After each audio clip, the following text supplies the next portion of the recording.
It's car con carne. Let's eat in the car. It's car con carne. And now here's the star of our show, James Van Asta.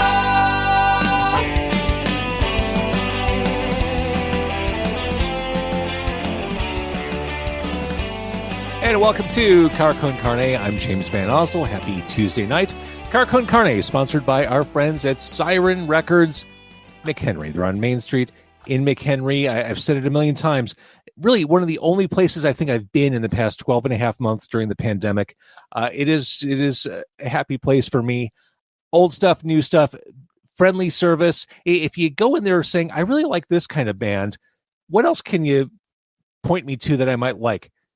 That's why you go to a record store. They'll point you in the right direction. It's all about that curation. Siren Records, McHenry.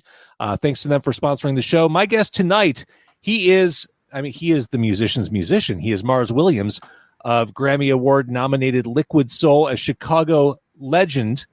And Mars, Lost Soul Volume 1 is this collection of on-the-shelf recordings and performances. Does this mean Liquid Soul is back? Well, Liquid Soul hasn't really gone away, but I guess you could say we're back. We've been playing on and off for, I think there was only a period maybe around 2003 where we didn't, I broke it up for a little while. And then, different musicians came in and out of the band and we continued. But, I'm on tour with Furs, Psychedelic Furs a lot. So that takes up a lot of my time. A couple of my other side projects I'm doing. But when I'm in town, I usually try to book some shows for the band. And the band sounds great right now. So because, of course, they do. And I want to circle back to Lost Soul.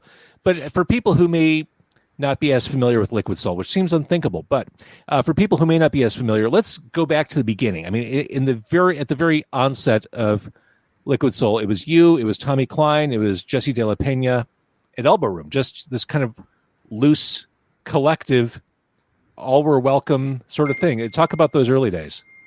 Yeah, let me shut this phone off here. Sorry.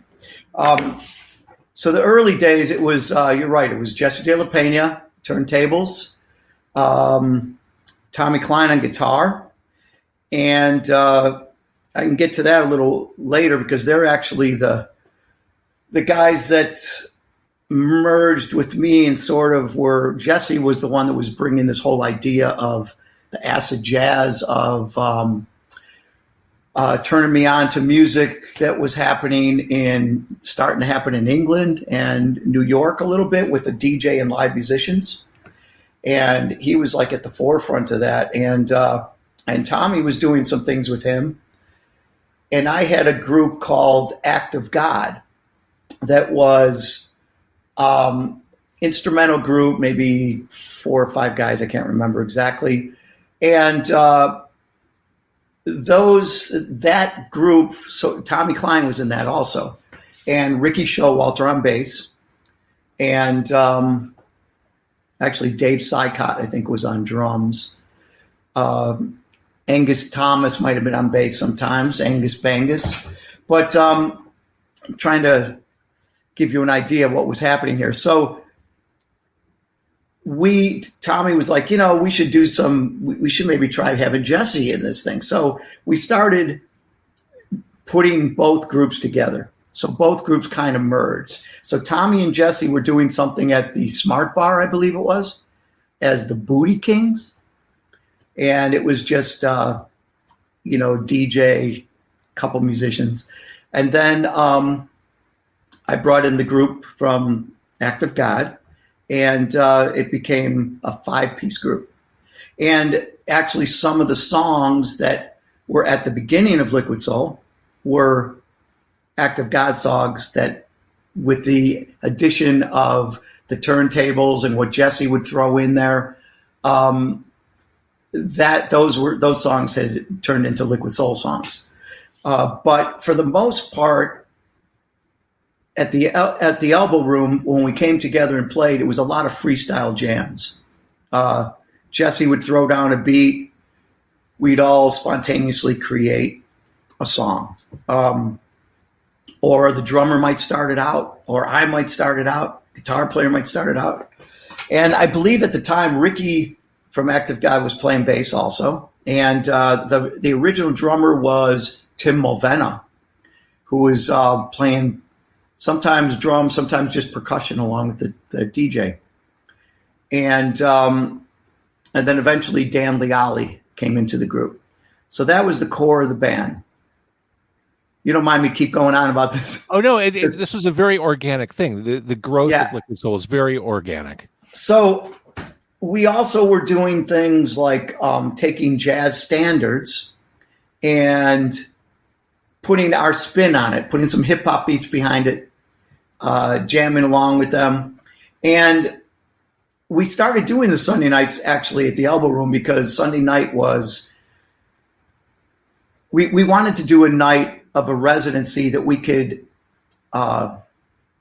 explore this music, and play together a lot so that it can develop into something. And Sunday nights in Chicago were pretty dead. There wasn't really much going on at that time. This is like 93, I think it was. Sunday night's an industry night. Right, exactly. So we figured, well, let's get all the bartenders and bouncers and, whatever. So Sunday night, it started off, few people would come down, and we would also invite people to come up and play. So it was, I wouldn't say it was an open mic because we kind of had to approve what was going on. But Jesse had this Blue Groove freestyle night I think he was doing. I think that was happening at the time. So he was doing things with some MCs, rappers around Chicago. So he invited some of those guys to come by. So they'd sit in and start rhyming over some beats that we would just spontaneously come up with. And it just started, I don't even understand how it started, but pretty soon there was like more people coming into the club, more people coming in the club. And as that happened, more musicians would come down. Of course, it was an industry night, so musicians weren't playing because a lot of things weren't happening Sunday nights. So they'd come and they heard about the group, and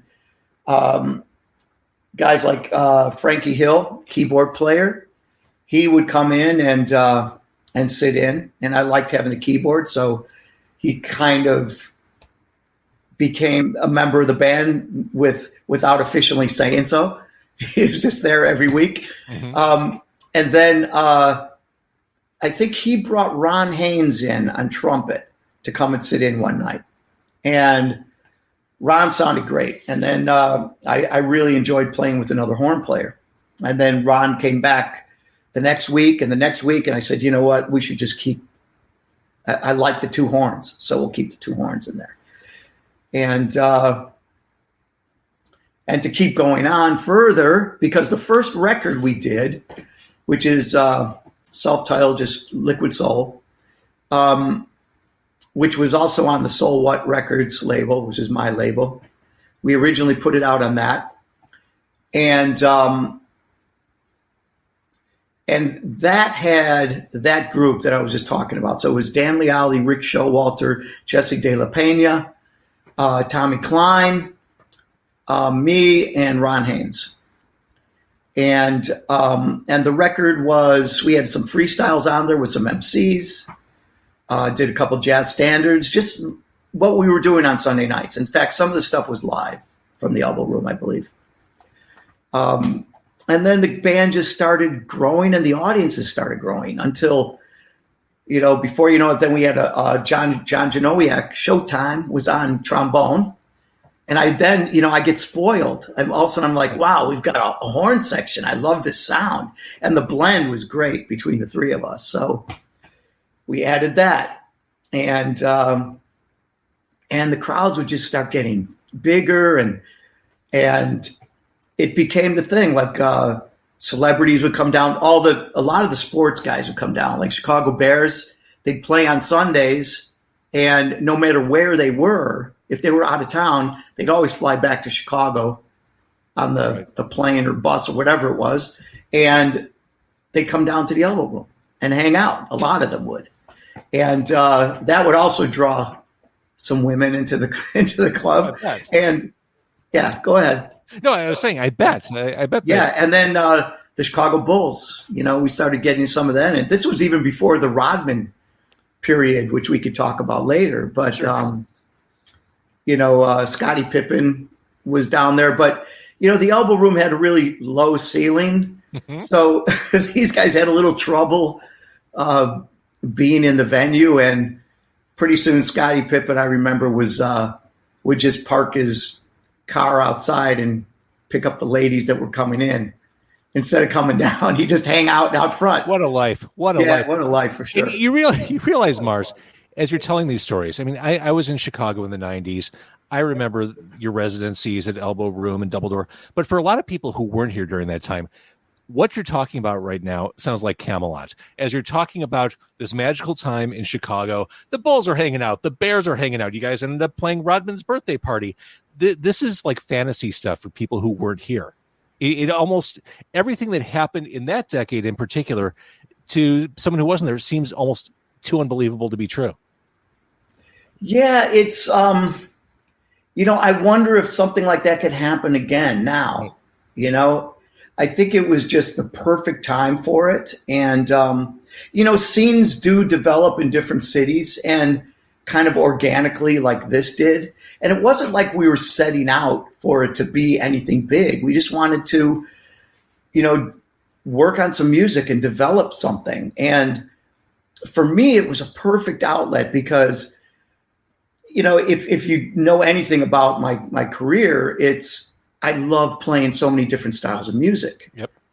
I play free jazz, I play funk, I play, with Billy Idol, Billy Squier, Ministry, a lot of free jazz, weird experimental stuff. And this was a project that I could kind of put them all together. Yeah. In some way. And that was the concept I was kind of going for.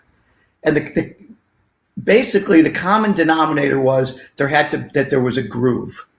Over the groove, it's up for grabs. You could put anything would go over the top of it.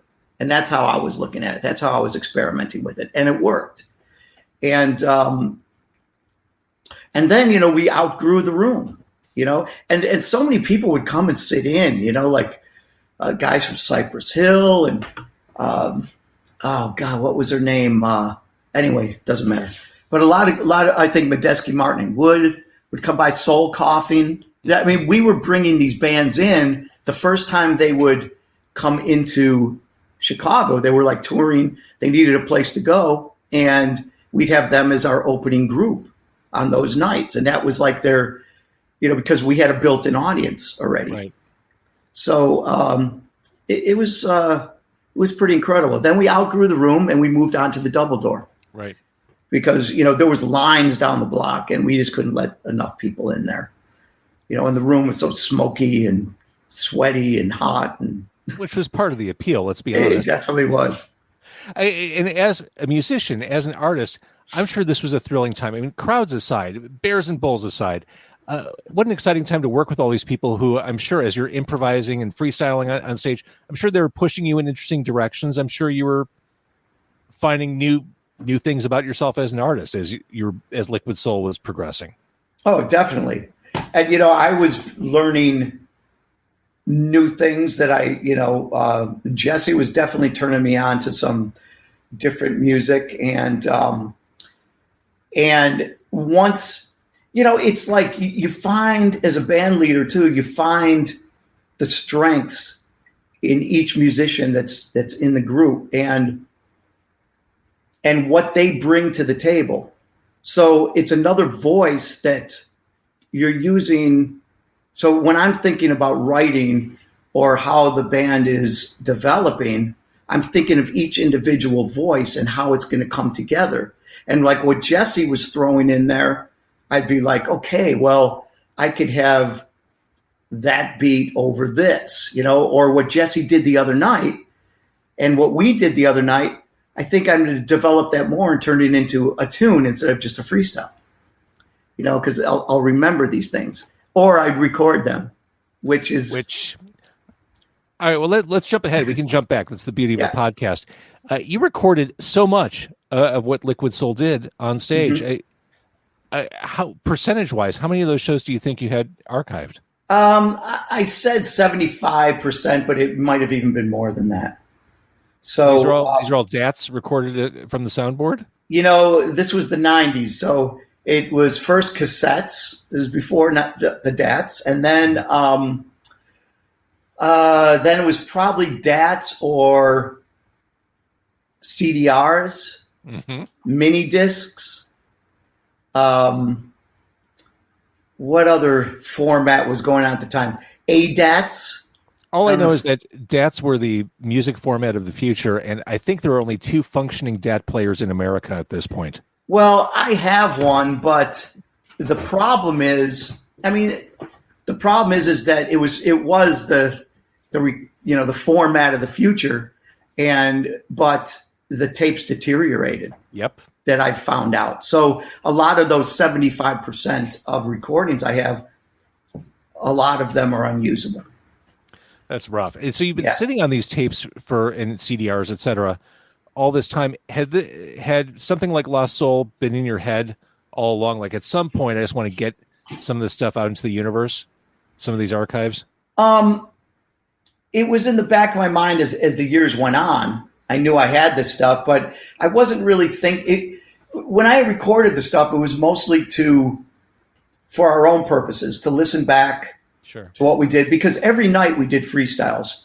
Even when I was writing songs for the group specifically, within each show, we would do 2, 3, 4 freestyles a night. We still do that. We've always done that, and we still do it.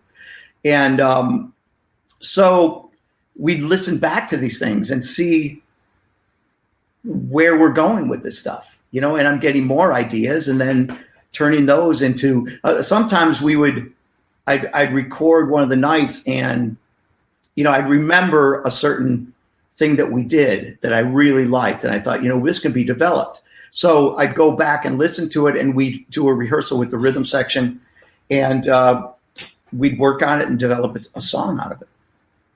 So you put out Lost Soul Volume 1, which hints that this is just the tip of the iceberg. Yes.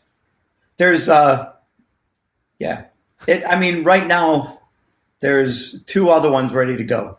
And I'm thinking that there's probably going to be a 4th, and I've got some other ideas too for continuing the series. This is exciting, and it sounds really cool. I mean, it's Liquid Soul. Just to jump back a little bit, let's focus on turn of the century. Let's talk about Here's the Deal. Okay. Had you any inkling at the time that you would end up in the running for Best Contemporary Jazz Album for the Grammys? No. It totally took you by surprise? Surprise is an understatement.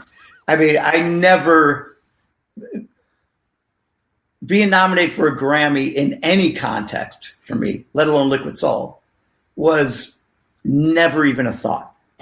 It was something that I just figured, that's never going to happen to me. Or I never even thought that it was never going to happen to me, because it was never going to happen to me. It was that far-fetched. Yeah, exactly. Because I'm trying to think if any other records I've been on were ever nominated. I think maybe... But I'd have to. I know I've been on a couple of records I was on that were nominated, but nothing that was like for major records or anything. I don't even think I had thought that Rebel Yell record would have been nominated, but I don't think it was, even though it was such a huge record for the time. But when that happened, I got a call from the president of the Grammys here, Chicago office. And he said to me, he goes, yeah, I think I had met him before too. And he's like, we're going to be announcing the nominees, at the Chicago, office. When they're being announced, we're all going to be there. And, you should probably come down and, just make an appearance, it'll be good for your PR and what, blah, blah, blah. So I'm like, sure, why not? I'll go down there, and it didn't dawn on me. And apparently, I mean, again, it was so far-fetched and it wasn't even in the back of my mind. It was like some other place. But apparently, if you're called to go down there, you're going to be nominated. But I didn't know this. So when I was there and Common was the one who was reading off the nominations and he read off Liquid Soul, I was just like, this has got to be a mistake. You guys, I think you should read that card again, but it, yeah. And what's really funny is that the manager I had at the time from Billions, when I left there, I called him.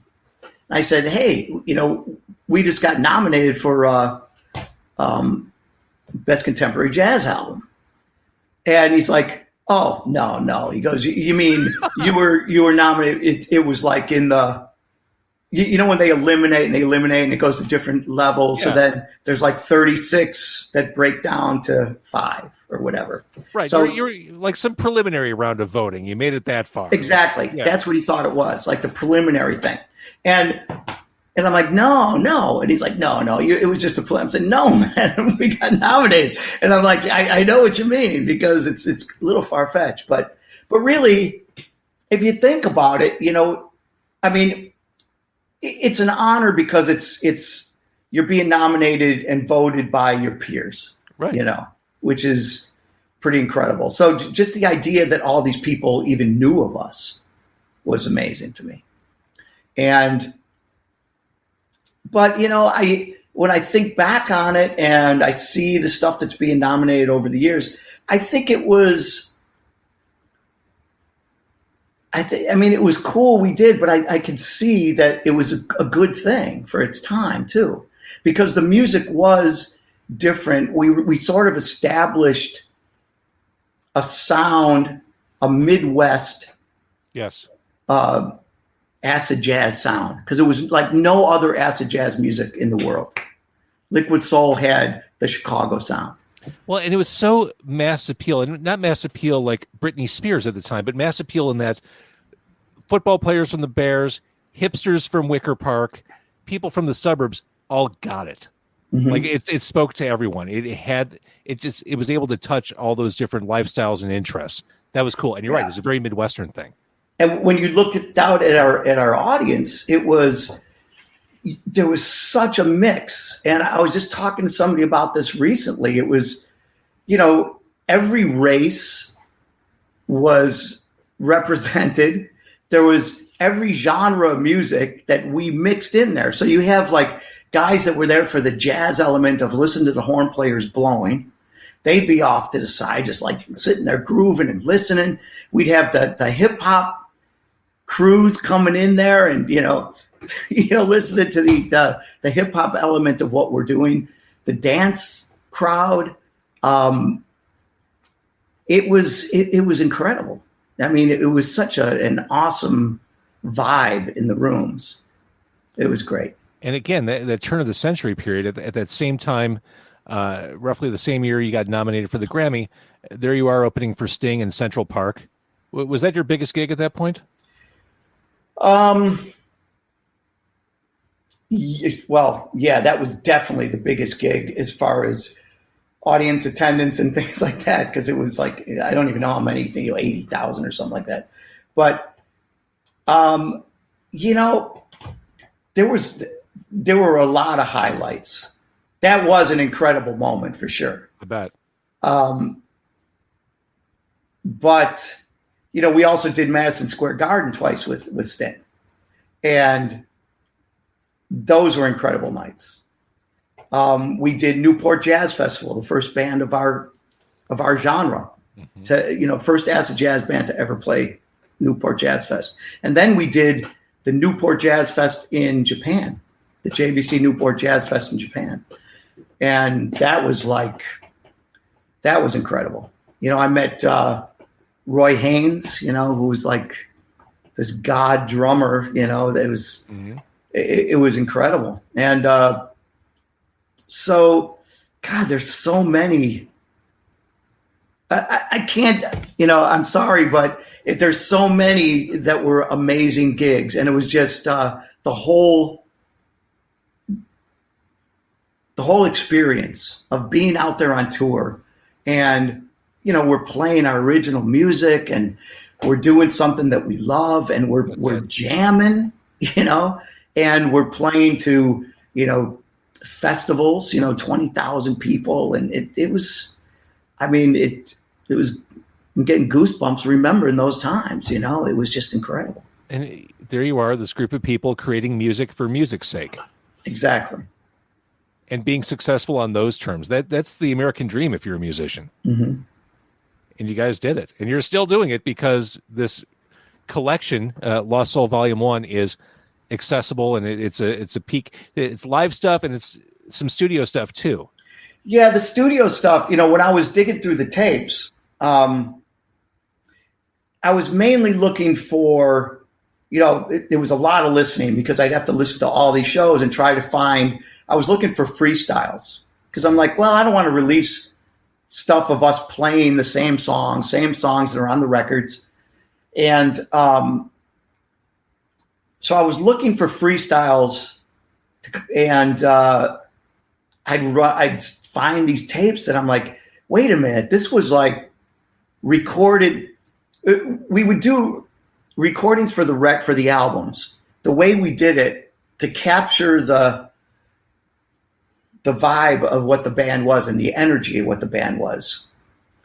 Most of the stuff that we recorded, we got Metro Mobile, which was a recording truck that would pull up in front of Double Door, run a cable out there, set up microphones on the stage, and we'd be recording to tape, actually, the 2-inch tape back then in the truck. And we'd record the sound check. We'd record the show, like 2 or 3 sets a night. And everything was tracked. And then we keep the stuff set up. And then the next day on the Monday morning, we come in there and we play again in the room. So we're playing live in the room. There was no people there, though, on the Monday. Then we would take those tapes and bring them into Rax Track Studios. At that time.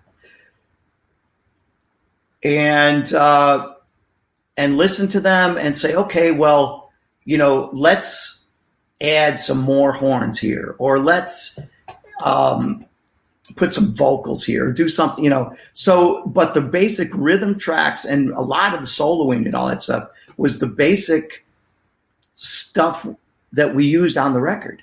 And I'm telling you, it sounded so incredible.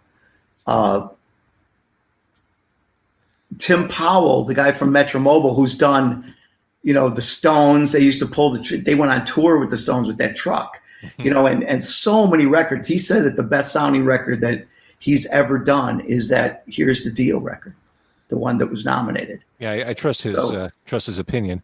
Yeah. So a couple nights ago on my radio show, I played Double Pump. Where did that come from? That was, I think it happened exactly what I'm telling you now. So I think it might have been a sound check. Or I can't remember. Is there an audience on it? No. It must be. Yeah? A sound check. No, it's a sound check. Okay, it's a sound check. I probably listed that, right? Yeah, that's a sound check. Okay. I don't even remember what everything was. So we recorded the sound check at Metro Mobile, took the stuff, maybe spiced it up in the studio, and that's just a rough mix, really. So, and I just happened to have the rough mix on a cassette or a DAT or something that I found. And I'm like, well, we don't really, and at that time with Double Pump, that's when the format again switched even with major recording stuff. So people weren't even using 2-inch tape anymore, very rarely, analog. So it was all digital. So they were using, again, the formats changed all the time, but there was ADATs and DA88s, which were basically like a VHS tape that would record audio, and you'd have 8 tracks on each one. So you'd have 3 machines synced up to each other, which those tapes, forget about trying to recover those. You can't play. There's probably 2 machines in the world to get. And those tapes are just doorstops at this point. Exactly. I mean, I've got them, but if you play them, they're just going to get eaten by the machine, pretty much. You know, I mean, I might as well try it because, you know, they're no good anyway. So right, if you're expecting to lose it anyway, give it a shot. Exactly. Unless, you know, I'm just hoping somebody's going to come up with some way of salvaging these kind of tapes, you know, but I doubt it at this point.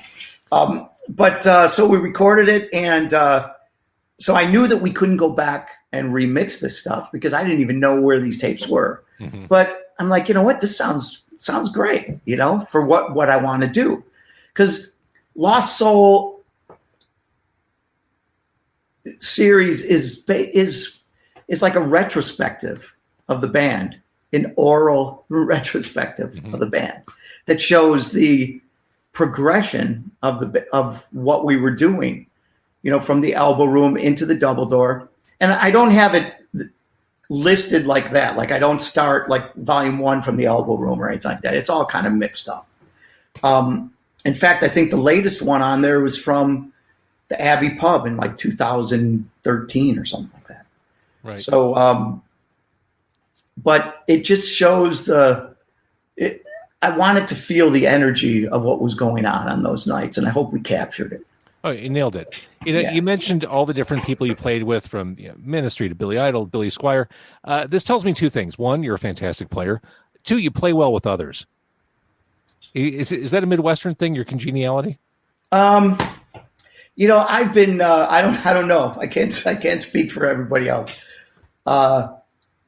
But I'm really grateful because I've been able to go into these situations and play the way I play and bring what I have to them. And you know, I play according to the situation. You know, that's just, I mean, I'm a professional musician, so I'm going to play the situation, but I'm putting my voice into there. It's not like if you're a studio musician and you get called to do a record and you go in and play and you're playing this, you know, thing that they exactly want you to play and do this. I've been really lucky in that I get to bring my style and sound into these projects. So, you know, it's pretty cool. So last year, Psychedelic Furs released Made of Rain, which the first song on that album, The Boy That Invented Rock and Roll, if that isn't a live music show opener, I don't know what is. Yeah. That's made for a show open. You're in there, little underneath everything, but that is just, the whole album is great. Yeah. I mean, for that band to sound this good this many years later, I mean, that's the real thing. Yeah, that record, you know, it's like, I was like, okay, it's about time, man. Because it was, well, same with Liquid Soul, really. It's kind of the same thing. It's almost the same amount of time. But that, you know, the Furs, we've been playing continuously for, I mean, I got back in the band 17 years ago because I took a leave of absence for a while. And we've played every year. We've done tours, you know, 3 tours a year or something like that. So the band sounded at the point where this record, it makes sense that it happened now because the band sounds great. It really does. Live, the Furs shows have so much energy. It's the band just sounds great. It's incredible right now. Last time I saw the Furs was a couple of years ago, and I'm watching Richard Butler sing, and the fact that his voice holds up and is as powerful as it was in 1981 is mind-blowing. I stood there in front of the stage slack-jawed watching the band play. And you're right. This is a band that just they really are as good as it gets. I love the Psychedelic Furs. And we're having a good time, which is, you know, when I mean, in the 80s, we were having a good time too, but it was a little darker, you know. the whole vibe of the band was a little dark. And I think that was kind of what we were getting across back then too. I mean, that's what the band was, it was the period. Do people approach you and say, can you play the opening of Heartbeat? Yes. I had a feeling. I should actually, I should probably figure out a way to do Heartbeat with Liquid Soul, because I think it would work. This can't be the first time you had that thought. I have thought about it, but then, it's like, well, can we do it instrumental? Maybe we could turn it into a whole different thing. But it's a dance tune, it's got funky vibe to it. It's got a rock vibe. It's kind of what I like to do, is like mix different things together, layer styles. And that, in essence, to bring it right back, that in essence is Liquid Soul. Volume 1, Lost Soul Volume 1, which means there's more to come. And hopefully when we emerge from all this, when we enter the post-vaccination era, the thought of seeing you guys live again is very exciting. Yeah. And the fact that this is Liquid Soul is still with us gives me great joy. So knock wood, fingers crossed. In the meantime, we can hear what you sound like again on Lost Soul Volume 1, which just popped up recently. And my God, what a fun testament that is to your band. Thanks, man. Thanks for having me on here. It's great talking with you. Marketing is hard. But I'll tell you a little secret. It doesn't have to be. Let me point something out. You're listening to a podcast right now, and it's great. You love the host. You seek it out and download it. You listen to it while driving, working out, cooking, even going to the bathroom. Podcasts are a pretty close companion. And this is a podcast ad. Did I get your attention? You can reach great listeners like yourself with podcast advertising from Libsyn Ads. Choose from hundreds of top podcasts offering host endorsements, or run a pre-produced ad like this one across thousands of shows to reach your target audience in their favorite podcasts with Libsyn Ads. Go to libsynads.com, that's LIBSYN, ads.com today.